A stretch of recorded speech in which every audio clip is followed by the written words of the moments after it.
na Oo, pumalit. kahit description, Description, diba? diba? Oo, Siyempre, babae ba to? babae, lalaki. Oo, di ba? Oo. Matipuno ang pangangatawan, malaki ang tiyan. Hirap magsuot ng Amerikana o slim o magandang lalaki ba? Kasi o ano to? yan ay kahit paano, gumaganyan sa iyong may vision, may vision diba? yan eh.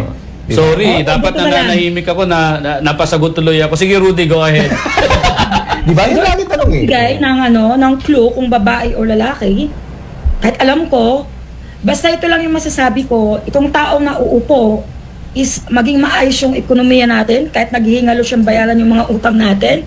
Masasabi ko sa kanya, isa siyang taong na mayroong panindigan at batas kamao. Batas kamao. No. Oo, batas ka mao, ha? Oo. Ayun.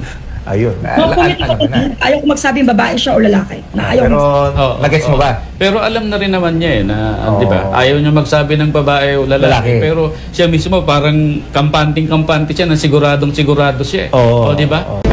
Siguradong marami ang magtataas ng kilay sa kutob ni Jay na ito sa politika. Humanda daw ang lahat sa pagbabago ng pamumuno sa bansang Pilipinas. May nakikita akong babae ang mag-aangat. Kinda switching of the position. Pero may aangat po na babae na magli-leader.